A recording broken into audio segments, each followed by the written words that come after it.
fear. Fear needs to be challenged every day and every step of the way.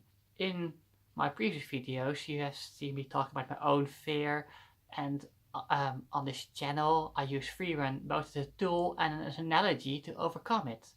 And it's far from the only thing I've personally used to work through my fear. Nevertheless, it's a great way to talk about fear, both as an easy visualization, and I've come to learn that it might directly help beating fear. First thing we need to get out of the way: you can't stop having fear. You will live with fear. Every living person does, bar from a few neurological exceptions. But for the rest of us, you will have to live with fear. But you can reduce the effect it has on you. You can reduce the frequency and duration and intensity. It might sound disappointing that you will never be rid of it, but fear keeps us safe. Fear is a tool that makes sure we survive to tomorrow. It warns us when something might be too dangerous and stops us from undertaking that activity. The problem arises when the fear stops you from undertaking an activity you would like to do. I myself didn't do a lot of things because of my own fear. I wanted to work through it, and that's where exposure comes into play. Fear and anxiety are the same bodily response. The difference is that fear is triggered by some physical danger, and it's called anxiety when it's triggered by some psychological threats. Let's first look at what happens in the brain when you experience fear. Well, let's say you're outside and let's say you're standing on the edge of a building.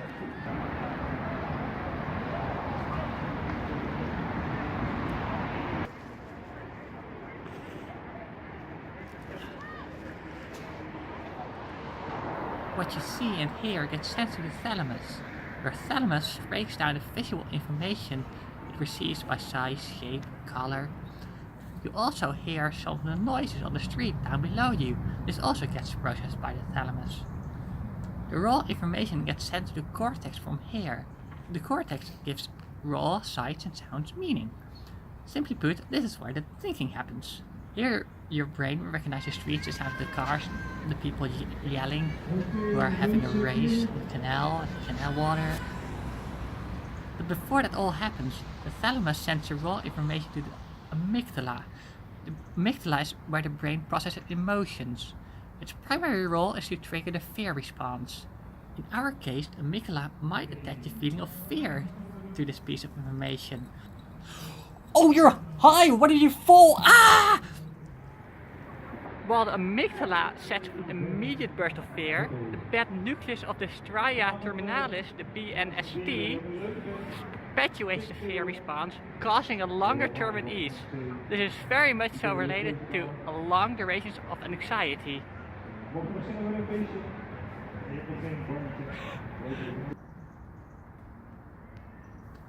The locus ceruleus receives signals from the amygdala preparing your body to deal with the danger and initiates a response. Rapid heartbeat, increased blood pressure, sweating, pupil dilation. The hippocampus is your memory center, storing the information of your senses along with the emotional attachments from the amygdala. We're still up on this high ledge, and what you see and hear was sent to the thalamus. But smells and touch are sent directly to the amygdala, bypassing the thalamus. This is the reason smells often evoke a powerful memory. Any threat, real or not, current or not, immediately activates the fear response. This is the expressway, and it happens before you consciously feel the fear. The hypothalamus and the pituitary glands cause adrenal glands to pump up high levels of the stress hormone cortisol. Too much cortisol short-circuits the cells of the hippocampus. This makes it difficult to organize the memories of trauma and stressful experiences. Memories lose context and become fragmented.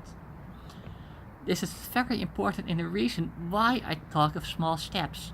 too large a step will stop you from learning from your experiences. We'll get back to that in the next videos, as this is what this channel is all about.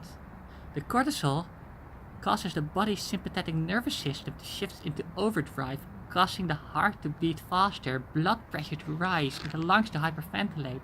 Respiration increases, the skin's nerve endings tingle, causing goosebumps.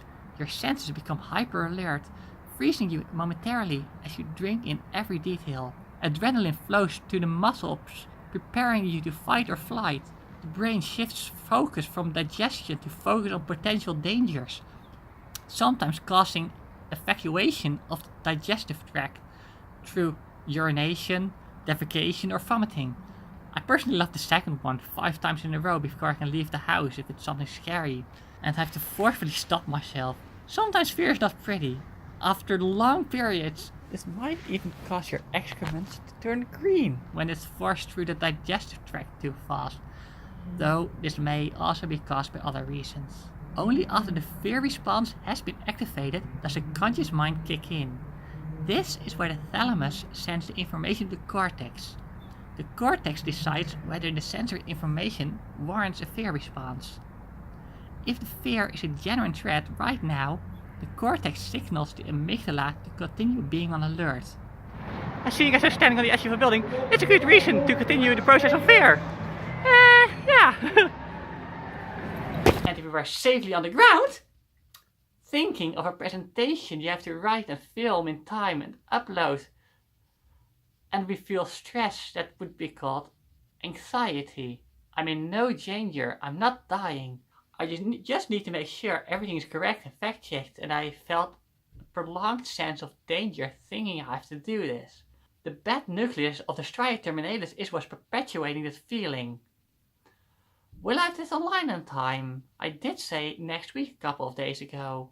And this is anxiety. Anxiety is a real fear response. Anxiety can be debilitating for the sufferer.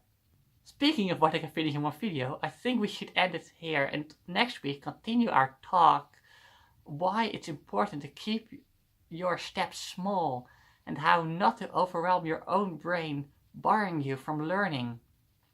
Also, I'm feeling a slight bit of stress writing this part of the video, knowing I have to stand on the edge of a building tomorrow to film that part of this video. Though when I'm saying this at this point in time, I'm already down from there. And I took a quick shower to wait for my adrenaline to lower a bit, and oh, the magic of editing and writing ahead of time. But anyway, I'll see you next week.